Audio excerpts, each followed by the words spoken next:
Thank you very much, Susan. Good morning, ladies and gentlemen. Habari ya leo, mabibi na mabwana. I think that elicited a stronger response. Good morning, pleasure to be here. My name is, as she mentioned, Arif Neky. I'm the advisor for partnerships, and I run what's called the SDG Partnership Platform at the One UN family in Kenya. Delighted to be invited, and thank you very much for having me. I was very interested to understand what innovators in the room think of in terms of the end game. You have some amazing innovations coming out. Kenya's been seen now as a bit of a silicon savannah. We know that in Africa, Kenya is also a magnet for all kinds of private capital. We know that there's a lot of buzz around mobile apps, a lot of buzz around creating the kind of apps that M-Pesa and Ushahidi and others paved the way for. But the issue, I guess, for me is to think about when you have this amazing right-brain, creative young people creating all these innovations, what's the end game? How do we think about scale? How do we think about systems? How do we think about financing? How do we think about governance? So that these are not wonderful little, what I call puffs of excellence and innovation in the sea of deprivation. So really, these are just some reflections that I'd like to mention.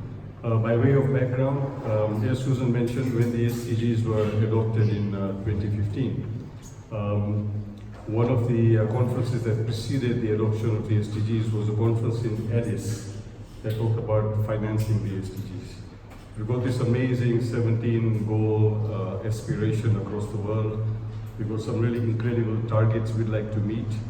But the question is there enough financing to back this? Some estimates talked about $4 trillion required per annum, with a gap of about $2 to $2.5 trillion. And yet I would say for business, there's an opportunity of $12 billion here. So the glass is half full, there are opportunities too. But one of the learnings for countries like Kenya has been that there's no way we can achieve these kinds of aspirations unless we do things in a non-traditional way, unless we think about breaking the silos between sectors and converging efforts across sectors. So how do we get the efforts of private sector, philanthropy, civil society, blended finance to work with traditional development partners like the UN, the multilaterals and bilaterals, national government, county governments? So how do you create an ecosystem to make partnerships work in practice? And that was the rationale that led to the announcement by the government of Kenya in September 2017 at the UN General Assembly. Amina Mohammed, the Minister of Foreign Affairs at the time, spoke on behalf of the President to say that we have created an SDG partnership platform in Kenya. It's co-created by the government and the UN, and it's really about creating a concrete ecosystem to help these kinds of partnerships. Great talk about partnerships at every conference, every meeting you go to, everyone talks about collaboration, but how do you make that happen on the ground? How do you get a UN agency, a donor, bilateral donor, a county government, an innovator, a private sector company, and a civil society partner to come together and actually work together and stay the course? So that's the effort we're leading. We have a One UN platform, which is called the SDG Partnership Platform, supported by all the heads of agencies of the UN. For those of you who are not aware, Kenya is blessed with one of the largest footprints of the UN. We have 21 UN agencies, including 2 global head offices. So there is a huge potential in terms of what I might call the technical firepower that one can unlock here. But there's an opportunity for it to become extremely relevant to the agenda that Kenya is trying to pursue. It's specifically to think about leapfrogging approaches to reach the kinds of aspirations we have. How many of you are familiar with the Big Four agenda? Just put up your hands. So when President Kenyatta was elected after election season for his second and last term, the Big Four agenda became the highest priority agenda. We know that there's a huge political tailwind. This is his legacy for the last 5 years of office. 100% universal health care, 100% food and nutrition security, 100% support for manufacturing and skills training and jobs, and about 500,000 housing units per annum.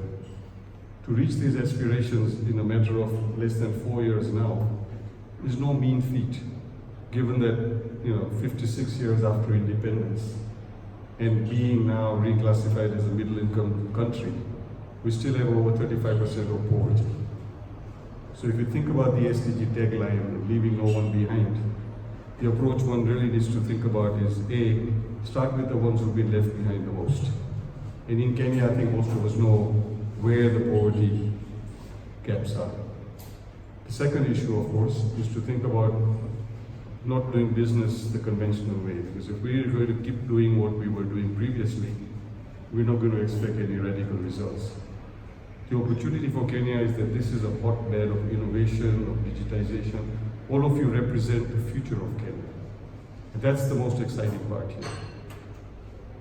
In terms of context, we all know that we have over 60% of the population, if not more, below 30. And about 80% of that is unemployed or underemployed. So we have this huge resource of talent, of creativity, of energy that can be harnessed for incredible social transformation. But if it's not harnessed for incredible social transformation, it can actually be a time bomb. We saw what happened around the post-election violence. We've seen the kind of issues around conflict in communities. We've seen issues of immigration. We've seen issues of violent extremism. So we really need to think about how do you harness this creativity of young people and how do you leapfrog through innovation and technology the kinds of solutions we need at the scale we need to achieve the results we need in a very short time frame. So time is of the essence. Why I say this is because the types of innovations that we're looking for are innovations that need a lot of support, the ecosystem support that Susan talked about. As an innovator, I'd love to hear from you today as we have our small group meetings, where you find you're constrained in terms of going to the next level. If you have a nice innovation that's working well in Kajiado or in Makueni or in Homa Bay, how are you scaling this up to 47 counties? Where are the financing gaps? Where are the regulatory gaps? Do you have policy issues that are holding you back? Are there opportunities for tax breaks, for innovative risk-taking? Those are the kinds of discussions we need to have in addition to the specific innovation you're trying to focus on. So what I'd like to just say is that in terms of our approach, we have the opportunity to think about scale. For too long, we've had this disease in Kenya called pilotitis. It's one pilot after another pilot after another pilot, but we haven't seen real scale impact in most cases, except infrastructure is now getting out there in a much bigger way. So how do you go beyond what I call puffs of excellence in a sea of deprivation to a much broader scale? The other issue is systems thinking. How do we make sure that we think about the interconnectedness of communities and the interconnectedness of society and of the country as a whole? You might be working on something on agricultural technologies, but where is the link with water? Where is the link with sanitation? Where is the link with land? Where is the link with land reform? Where is the link with the value chains that she talked about earlier on? Where is the link with markets? So really we need to be thinking about systems. And thirdly, we need to really think about partnerships. I think the challenges are so huge, but the opportunities are so huge as well, that we need to learn to break the silos. How do we all get beyond our individual branding, whether it's an individual private sector company or an individual government ministry or an individual UN agency. Let's all put on our SDG pins and let's rise above the branding and really collectively converge our efforts. That's the approach we've seen that is working quite well in specific sector programs now in Kenya, and is a very promising approach. So this whole idea about perforating silos is extremely important. In terms of the innovation space, we have now a discussion going on at an advanced stage on establishing an SDG Innovation Lab. This is jointly to be supported by the Office of the President and the Deputy President with the UN system in Kenya. And the Innovation Lab is important, we think, not just in terms of being yet another lab.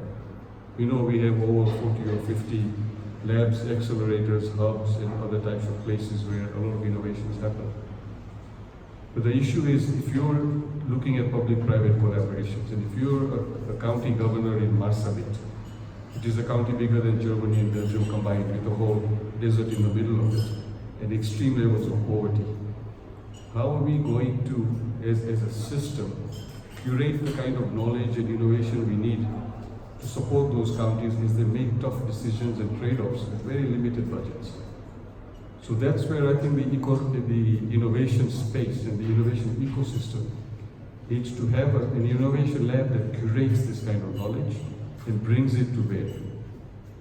It also needs to be owned by everyone. It doesn't have to be a government innovation lab or a UN innovation lab or a private sector innovation lab. This can be a multi-headed hydra, and it can have virtual and physical spaces. So that's the vision, and we're looking at models in Europe, we're looking at models in North America, models in Asia, and trying to understand what the Kenyan model should look like. And we're extremely open to partnerships.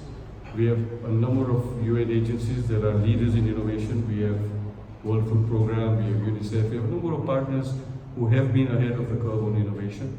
But we also have a number of labs that are working out there. We've got iLab, etc., etc. The opportunity is to really not duplicate the kind of innovations we're talking about. Far often we see that innovation becomes a bit of a, shall I say, a bit of a competition exercise. You get serial innovators coming to competitions, winning wonderful awards, going to the next competition, etc. Think about the end game. Think about how your innovation is only a means to an end. Ultimately, how are you going to affect human development on the ground, where we have 35% of poverty? So we need to think about scale, we need to think about supporting you to actually make your innovations work much stronger. In terms of the approach for the SDG Innovation Lab, we will be creating fora and consultation groups, and all of you will be invited to these types of discussions. There's the other issue we have, which is it's not just development practitioners who tend to oftentimes work in silos, and we need to bring them together.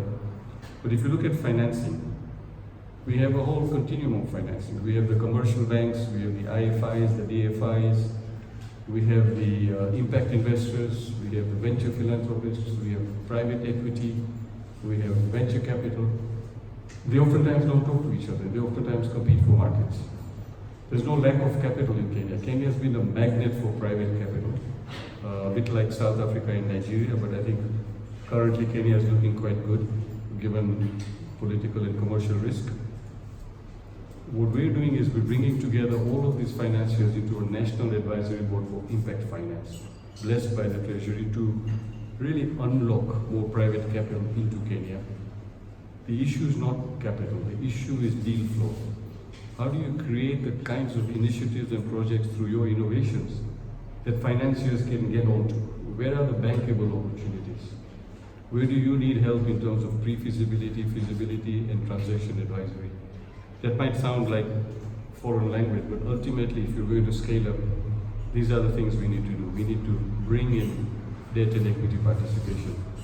So those are the kinds of things that an innovation platform and an SDG platform can support you with. We're delighted to be here. We wish you all well, and we look forward to the deliberations. Thank you.